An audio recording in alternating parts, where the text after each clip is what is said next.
korontada iyo biyaha ganacsatada hadda gacanta ku haysta iyagana way sugayeen annagana waa ogyihiin bulshaduna waa ogta maalgelinta ugu badan dowladda askari dowladuna shacabka ka mid suuragal ma aha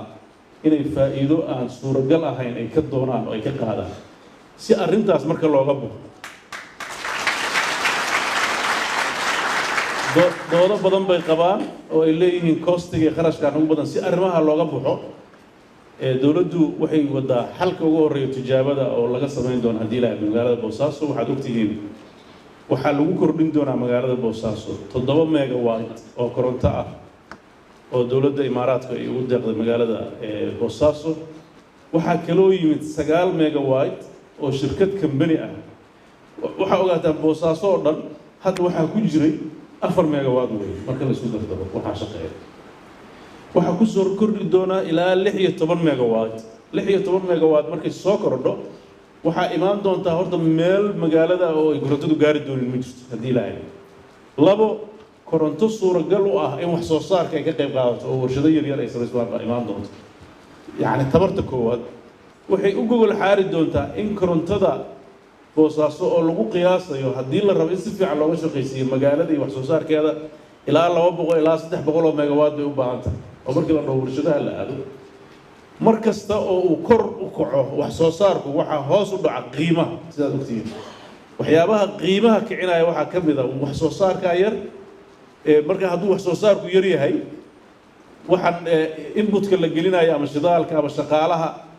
ayaa kobcaya marka waxay u baahan tahay si taa loo yareeyo in wax soo saarka la kordhiyo si qiimuhu hoos u dhaco waxaa kaloo dowladdu gacanta ku haysaa in hay-addii dowladda ee korontada bixin jirtay ee hay-adaha private-ka ee hadda ka bixiya iyo kuwa private-ka imaanaya ay u samayso shirkad triple B ah oo dowladda iyo shacabku wada leeyihiin oo la regulate gareeyo oo maamulkeeda la xakameyn karo oo sicirkeeda tasciiradana dowladdu ay insha Allah ay goyn doonto si iyadoo fiirinaysa cidda hantida leh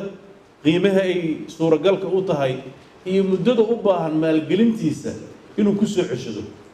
waxaad arkaysaa maalgelin baa qof sameynaya wuxuu rabaa bish sanadka ugu horeeyo 100% inuu ka helo wax adduunyada ka jira ma maalgelin kasta waxa la rabaa faa'iidada uu ka dabci karo inay u horeyso 3-4 sano horeysan ina 5-6 aysan ka badnaan marka dambana hoos uga dhacdo maxaa yeelay waa lifetime mashaariicda hadda shirkadaha biyaha ee dowladdu ay ku wareejisay maamulkooda magaalada Boosaaso waxay hadda maraysaa dhowr 20 sano dhowr 90 baa lagu wareejiyay tan garowga kama yara 20 sano tan gaalgacyo sidoo kale kama yara marka waana sii socdaana 30 sano soo socda 40 sano soo socda inay maamulaan baa la rabaa laakiin shuruuc iyo isla xisaabtan badan looma sameyn waxaan rajaynayaa in dowladdu arrintaas ihtimaam siin doonto dib u eegi doonto sicirkana ay noqon doonto sicir kow la jaan qaadi kara waqtiga ilaalin doonana kharashkooda haddii uu si kale u badan yahay xataa lala xisaabtami doono si loo fariisiyo faa'iidada damaca halkaa ku jirta